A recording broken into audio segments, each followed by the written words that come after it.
There comes a time in every woodworker's life when the well of inspiration runs a little dry. You look at a beautiful slab of walnut and, well, it just looks back at you.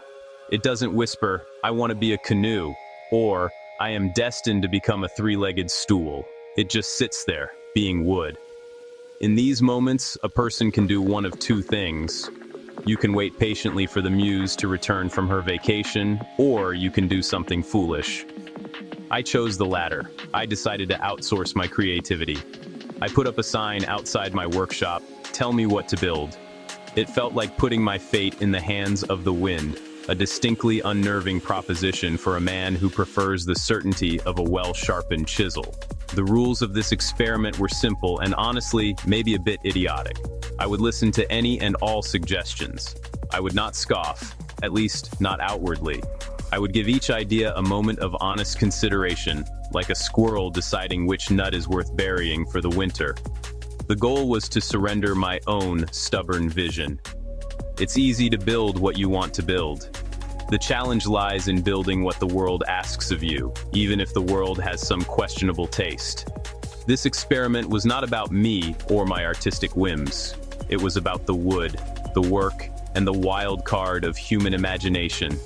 I was merely the vessel, the hands tasked with turning a stranger's fleeting thought into something solid and real. My workshop has always been a sanctuary, a place governed by my own rules and the unyielding laws of physics. Introducing the public's opinion felt like inviting a raccoon to a formal dinner party. You know it's going to get messy, and someone's silverware will probably go missing. I steeled myself for the onslaught of absurdity. I expected requests for wooden spaceships, for chairs that could not possibly hold a human, for things that defied both gravity and good sense. I prepared my face to remain a stoic mask of quiet contemplation, even as my inner monologue was likely screaming in protest. The sign was up, the door was open. All I could do was wait and see what strange seeds the public would plant in my fertile ground of oak and pine. This act of letting go is harder than it sounds. A woodworker is, by nature, a creature of control. We measure twice to cut once. We use jigs and fences to ensure precision. We impose our will upon the raw material, guiding it toward a predetermined form. Asking for suggestions was an act of rebellion against my own instincts. It was an exercise in humility, a reminder that my own ideas are not the only ones that matter. For a day, my workshop would not be a dictatorship of design, but a democracy of ideas. A noisy, chaotic, and potentially disastrous democracy. I took a deep breath, smelled the comforting aroma of cedar shavings, and prepared for the madness to begin. The first person to stop was a young man with a backpack that seemed to contain all of his worldly possessions. He stared at the sign for a long moment, a slow grin spreading across his face. "You should build a hat," he said, "a wooden hat." I nodded slowly, picturing it. A solid block of maple, carefully carved to the contours of a human skull. It would be heavy, it would be uncomfortable. It would offer zero protection from the rain. I thanked him for his contribution to the project, a wooden hat. It was a bold start. Not practical, not comfortable, but certainly a statement. A statement that you have a very strong neck and a disregard for basic comfort. Next came a woman walking a small dog that looked like a hyperactive cotton ball. She didn't hesitate. "A life-size giraffe," she declared, "for my garden." I did a quick mental calculation. The amount of teak required would be staggering. The scaffolding alone would be a major construction project. Transporting it would require a flatbed truck and a police escort. I imagined the look on my lumber supplier's face when I requested a neck's worth of mahogany. I gave her a polite nod. "A noble creature," I said. "A worthy challenge." She beamed, as if I had already agreed to populate her lawn with a wooden menagerie. The dog yipped in agreement, or perhaps it just needed to relieve itself. The suggestions grew stranger as the day wore on. A teenager, who couldn't have been more than 16, suggested a fully functional wooden computer mouse. I tried to imagine the tiny wooden gears and levers required to make that work. It would be a nightmare of splinters and frustration. Another gentleman, who looked like he had just stepped out of a 1970s detective show, leaned in conspiratorially and whispered, "A secret compartment, inside a bigger secret compartment." I asked him what the outer object should be. He just winked and said, "That's the secret." I was beginning to think this whole endeavor was a mistake, a fast track to building an art installation of pure, unadulterated nonsense. I was offered ideas for a wooden bicycle, a recipe for a bumpy ride and a catastrophic failure, a canoe for a hamster, surprisingly detailed, and a replica of the Eiffel Tower made entirely from popsicle sticks, which felt like a blasphemy to both woodworking and French engineering. Each time I listened, I nodded, and I made a note in my small leather-bound notebook. My book of bad ideas was filling up quickly. I was reacting honestly on the inside, with a mix of bewilderment and a strange sense of admiration for the sheer audacity of it all.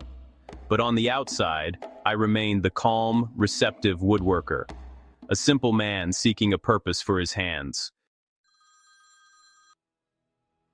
Just as I was about to take down the sign and retreat into the sweet, predictable world of making another rocking chair, an older woman approached. She had a kind face, etched with the sort of lines that come from smiling more than frowning. She looked at the sign, then at me, and said, "You know what people always need? A good place to sit and take their shoes off." I waited for the punchline. A bench that launches your shoes into a basket? A seat shaped like a giant foot? But she just continued. A simple, sturdy bench for an entryway. Something with a shelf underneath for shoes. Something honest. The idea landed with a quiet thud. A welcome sound after a day of whimsical flights of fancy. A bench. A simple entryway bench with a shoe rack. It was not a wooden hat. It was not a giraffe. It was practical. It was useful. It was something a person could actually build, and more importantly, something another person might actually want to own. It was a project that required skill and care but didn't defy the laws of physics or common sense. In a sea of silliness, this suggestion was a lighthouse. It was a piece of furniture meant to serve a simple human purpose, to offer a moment of rest at the beginning or end of a long day. I looked at the woman and felt a sense of relief so profound it was almost comical. "That," I said with more feeling than I had shown all day, "is a fantastic idea." She smiled, a genuine, heartwarming smile. "Well, good luck with it," she said, and continued on her way, leaving me with the first sensible directive I had received. The choice was clear. The universe, in its strange and roundabout way, had spoken. It had sent a parade of jesters to test my patience, and then it sent a sensible messenger with a real task. My experiment in chaos had yielded an island of order.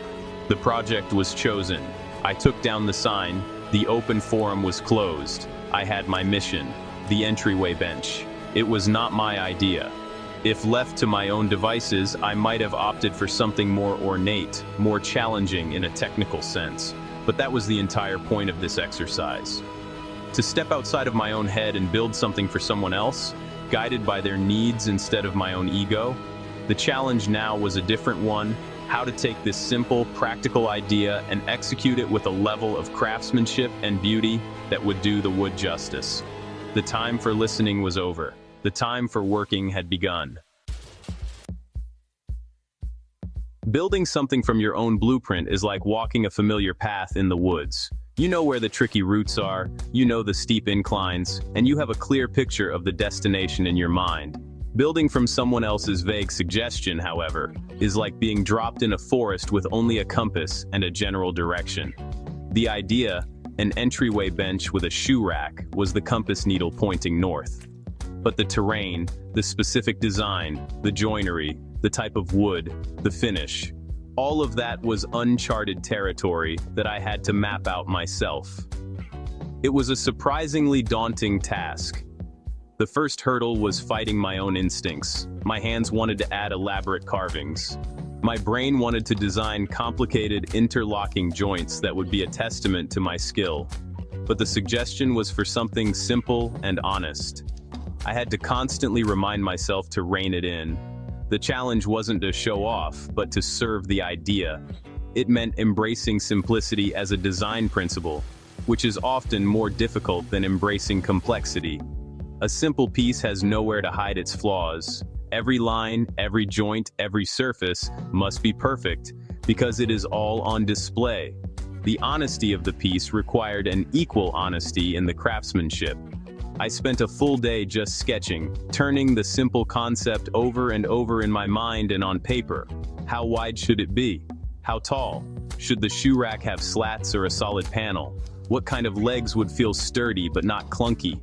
These were the 1,000 small decisions that separate a good piece from a great one. It felt strange to be investing so much thought into a design that wasn't born from my own spark of inspiration. It was like I was a translator, tasked with converting a single spoken sentence into a rich and detailed novel. I was trying to honor the spirit of the suggestion while infusing it with my own standards of quality. This process taught me something important. The creative act isn't just the lightning bolt of the initial idea. It's also in the quiet, methodical work of problem solving. It's in the careful consideration of proportions, the selection of the right materials, and the planning of the construction sequence. Building someone else's idea forced me to focus purely on the execution. It removed the ego of the artist and replaced it with the humility of the craftsman. My job was not to invent, but to interpret and create. It was a subtle shift in mindset, but it changed my entire approach to the project. The bench was not mine, but the work would be. I chose a beautiful piece of quarter-sawn white oak for the project. The grain was straight and true, a perfect reflection of the honest quality the woman had mentioned. The first cuts into a fresh slab of wood are always a moment of commitment. There's no going back. As the saw sang its familiar song, I could feel the initial design taking shape. The legs were first, tapered slightly to give them a sense of lightness without sacrificing strength. Then came the aprons that would connect the legs and support the seat. Each mortise and tenon joint was cut by hand, a slow and deliberate process that requires focus and a steady hand. There were moments of doubt, as there always are. Halfway through cutting the joinery for the shoe shelf, I stopped and stared at the pieces. Was it too simple? Was it boring? The little voice of the inner critic, the one who loves unnecessary complexity, started whispering in my ear. I had to consciously shut it down. I went back to my original sketch and the woman's words. Simple, sturdy, honest. This was not a piece meant to shout for attention in a gallery. It was a piece meant to quietly serve a family in their home. It was a humble object, and its beauty would come from its perfect execution, not from flashy ornamentation. The assembly was a slow dance of clamps, glue, and careful persuasion. Seeing the frame of the bench come together for the first time was deeply satisfying. The joints fit snugly, the legs stood square, and the proportions felt right. It was starting to look like the drawing, and more importantly, it was starting to feel like a bench. I spent an entire afternoon sanding, moving through progressively finer grits of sandpaper until the surface of the oak was as smooth as a river stone. This is the part of the process that cannot be rushed. It is a meditative act, a conversation between your hands and the wood, where you are simply polishing away the imperfections to reveal the beauty within. With the construction complete, the final step was the finish. I chose a simple oil and wax finish, not a thick, glossy varnish. I wanted the owner to be able to feel the texture of the wood grain. The oil brought out the deep golden tones of the oak and the mesmerizing rays of the quarter-sawn figure. As I applied the final coat of wax and buffed it to a soft sheen, I stepped back and looked at the finished product.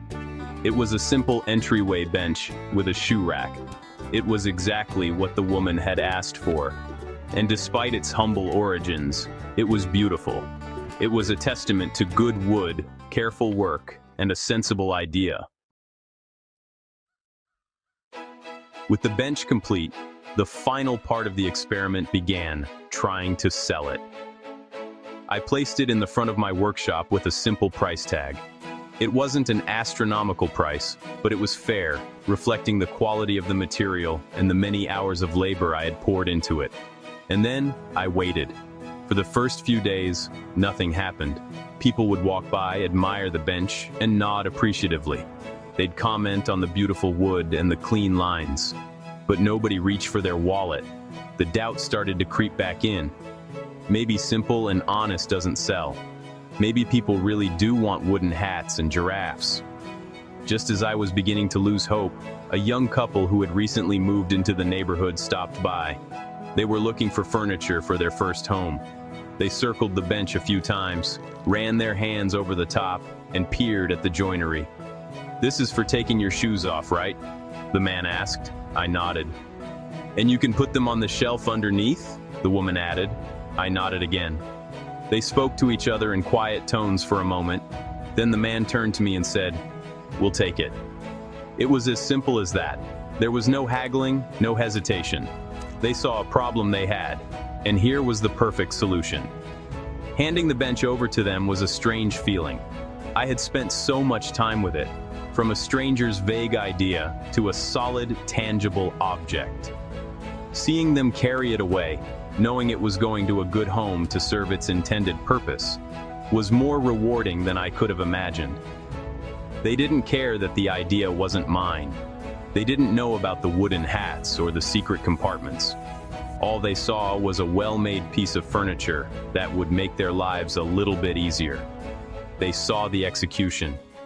This whole experience taught me a valuable lesson, one that applies to more than just woodworking. We often get obsessed with finding the perfect idea, that one brilliant spark of genius that will change everything. But the truth is, the idea is only the starting point.